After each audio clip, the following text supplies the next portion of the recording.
Stove here, and on the second edition of Know Your Enemy, we will be talking about one of my favorite ships in Star Citizen, the Sabre.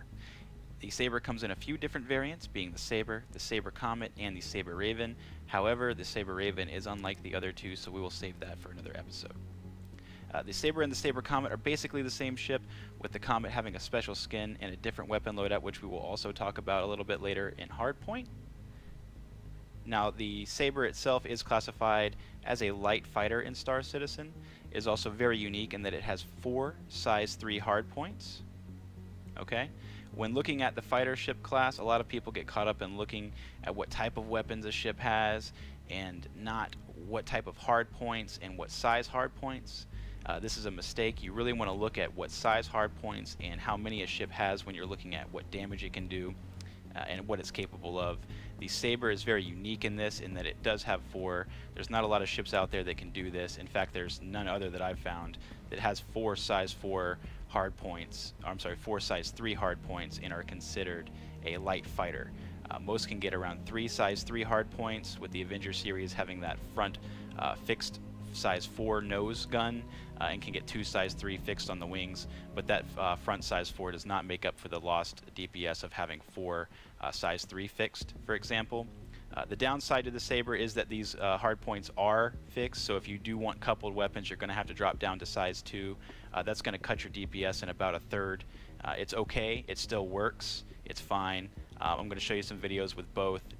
It doesn't really matter which one you use, so if you are used to using gimbals, you can do this. Just know that you're not going to be able to one-shot smaller ships like Buccaneers unless you use the fixed Omnis. The next thing I want you to know about the Sabre is that it has a very, very, very thin cross-section. When looking at it from the front or the side like this, or the rear, you're going to see a very small cross-section, and you're not going to have a lot to hit in a dogfight, especially if you're in a circle strafing fight where the Sabre pilot is presenting you the nose of his ship like this, or you're chasing one down and you have the rear to shoot at. Your ship's going to give you a firing solution, but a lot of times, because of based on where your guns are and the hard points are located on your ship, sometimes the bullets will pass over top in between the ship, and you just won't hit it because it's so thin, right? So just take that into consideration when fighting a Sabre.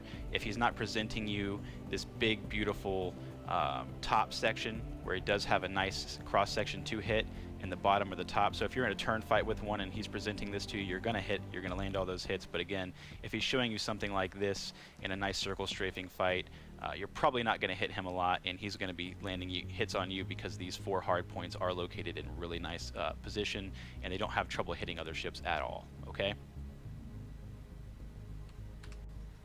The next thing I want to note about this ship is that the hardpoints themselves are very well protected. The front 2 rarely get lost. They are kind of sticking out there a little bit, but again, they are kind of protected by this little thin or wing section sticking out. The other 2 weapons in the back are very well protected by the wing and the engine, which again, really hard to hit off the ship itself. I've never really lost a weapon on the Sabre because of this. When the wings break off, they usually break off right around on this point right here. So again, the weapons are left intact on the ship. That's something you really shouldn't take for granted, as ships like the Scythe and the Glaive, when they do lose a wing, they lose one of those massive size 5 guns, and that really, really cripples your damage. On this ship, you're always going to have 4 size 4 guns to shoot.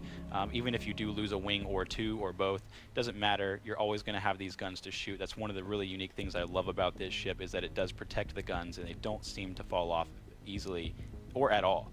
Again, I've never lost a gun on this ship, so that's one thing that you definitely should take note and definitely not take for granted. So now we're going to look at some stats and hardpoint for the Sabre. Alright, here we are in Hardpoint looking at the Aegis Sabre. The first thing you want to notice is that the power is massive on this ship. It does come with 2 power supplies, so you're going to have 3060 power and be 100% efficient with your shields not recharging. With your shields recharging, if you're getting hit, you're going to be 80% efficient.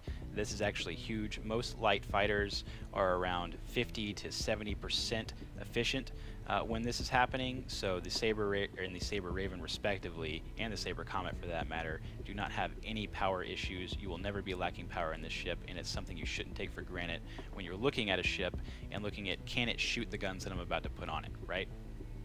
The other thing I want you to notice is that it does come with 4 stock Panthers. This is not considered the best weapon in the game right now. Anything that says repeater or Gatling is very lacking. Again, I'll show you why right here. My preferred weapon are these Omni Skies right here. As you can see, I'm going to lose 20 DPS, right? But I'm going to gain 551 damage per hit. That's over 2,000 damage if all 4 of these Omni Skies hit a target. And as you saw in the first part of the movie or this video, that Buccaneer that was incoming was one-shot by these 4 Omni Sky cannons. Those are the guns that I was using at that time. I did not do any damage to him before that, so he was actually one-shot by these 4 Omni Skies. And you can do that to smaller ships that have around 3,000 armor, 3,000 shield, okay? So smaller ships that have less armor or less shield, you're going to have way less time to kill than if you bump these down to, say, size 2s, which you can do with some gimbals. Right here, you can go ahead and gimbal these up and get size 2 Omnis, but again, you're losing about half damage there. So just note that you're going to lose a lot of alpha damage if you do this, but you're going to gain, of course, a lot more aiming ability if that's what you like. With gimbals, I've practiced with the Scythe a lot, so I've gotten used to its big size 5 fixed hard points on them, so I feel comfortable using 4 size 3 fixed Omni Skies on the Sabre right now, so that doesn't really affect me. If you get good at it, guys, I promise you'll reap a lot of reward by using these big size 3 Omni cannons. You really do a lot of alpha damage, and you should try it. So moving along, again, you're going to see here 1,653 burst damage. That's only about 600 less than the Scythe, but really it's almost there. The difference is negligible. It's about 1 shot or 2 shots difference, and we're talking about bigger ships, things like that. But smaller ships, the Aegis Sabre and the Scythe and the Glaive, they really do have about the same time to kill, with the Sabre having to fire just maybe 1 more shot. Okay, so not really a big deal there in terms of DPS or burst DPS loss.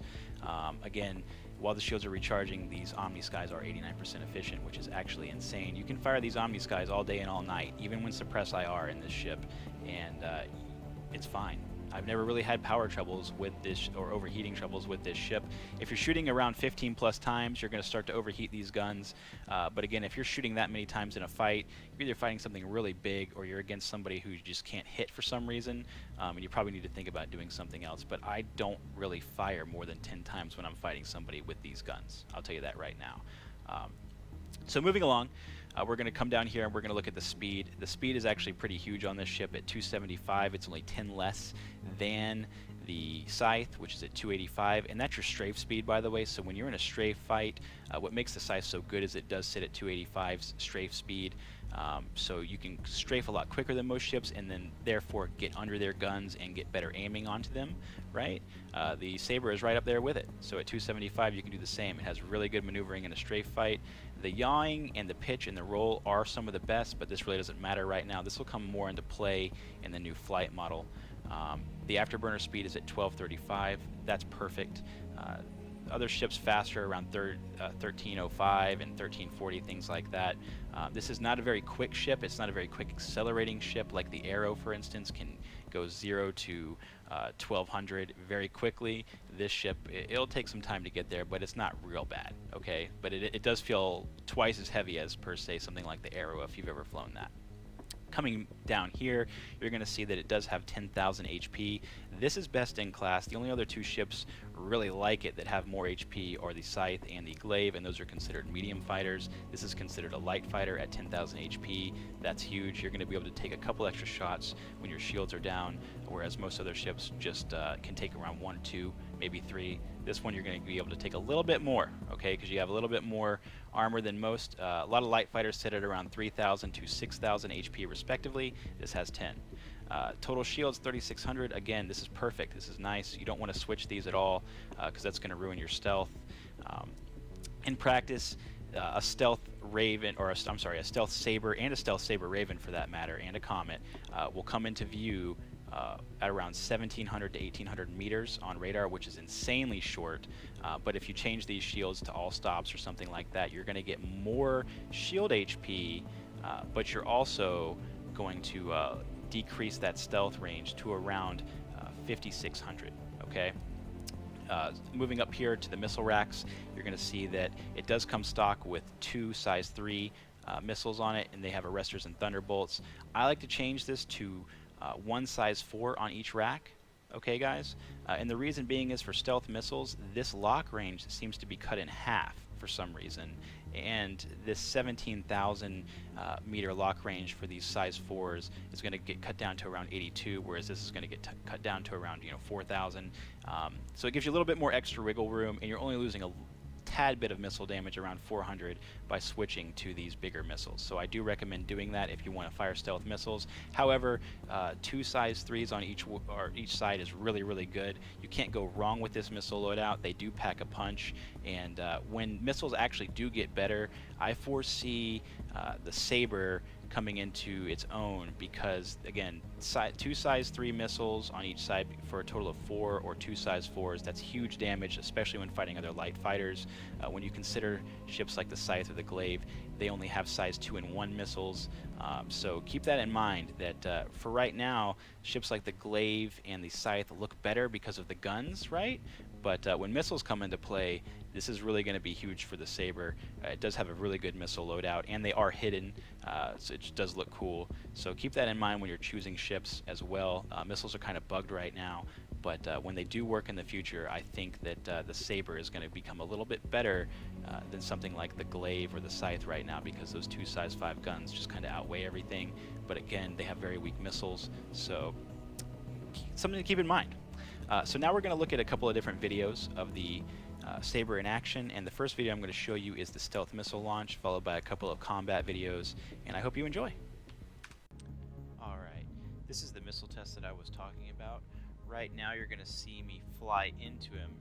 The whole time I am spamming down missile lock. I'm just trying to figure out when I can get a missile lock on him, and that's not going to happen until about right now.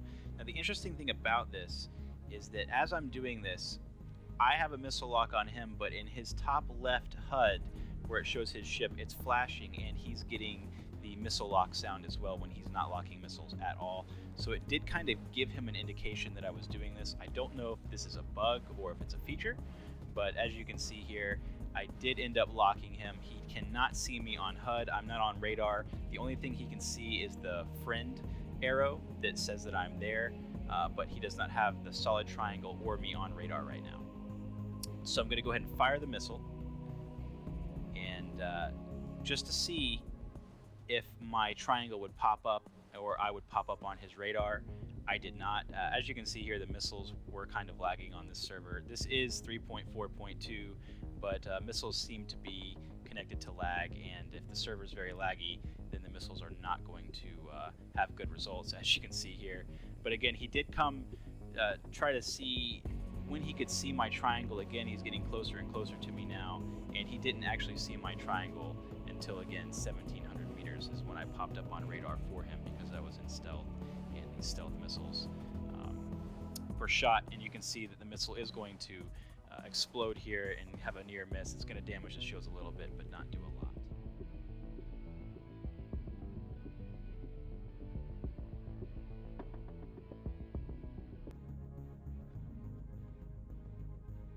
Okay, in this clip I wanted to show you guys what it looks like to see a Sabre on radar. You've probably seen this in my stealth video, but again, we're tracking a Sabre here. I'm in my Scythe and I see a ship out here. I know it's a Sabre because it's stealth and it's still not showing up.